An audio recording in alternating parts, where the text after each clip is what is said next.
ગુજરાતમાં ચોમાસું જૂનના અંતમાં આવી શકે તેવી સંભાવના છે, જે દરમિયાન ગુજરાતમાં છૂટોછવાયો વરસાદ પડતો રહેશે। હવામાન વિભાગે આગાહી કરી છે કે વરસાદનું જોર ઘટશે, પણ આગામી 7 દિવસ ગુજરાતમાં છૂટોછવાયો વરસાદ વરસી શકે। સૌરાષ્ટ્ર, ઉત્તર ગુજરાત, પૂર્વ અને દક્ષિણ ગુજરાતમાં હળવાથી મધ્યમ વરસાદ વરસી શકે। પવનની ગતિ 30 થી 40 કિલોમીટરની રહી શકે। સાથે જ માછીમારોને 1 જૂન સુધી દરિયો ન ખેડવા સૂચના આપી છે।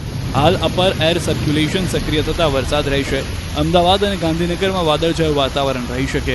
અમદાવાદમાં तापमान 39 डिग्री रहने की शक्यता है। जो 7 दिन है इसमें जो वेदर रहेगा लाइट टू मॉडरेट रेन रहेगा आइसोलेटेड जगह में। मेनली साउदर्न डिस्ट्रिक्ट का जो गुजरात रीजन के दक्षिणी क्षेत्रों का जो डिस्ट्रिक्ट है और जो नॉर्थ गुजरात उत्तर गुजरात की जो पूर्व क्षेत्र डिस्ट्रिक्ट है इसमें आइसोलेटेड जगह में लाइट टू मॉडरेट रेन रहेगी। और जो सौराष्ट्र कच्छ की भी साउदर्न डिस्ट्रिक्ट जो डिस्ट्रिक्ट है उसमें लाइट टू मॉडरेट रेन रहेगी। QR कोड स्कैन करो અને ડાઉનલોડ કરો ન્યૂઝ 18 એપ। મેળવો ગુજરાત અને દેશ દુનિયાની પળે પળની અપડેટ્સ।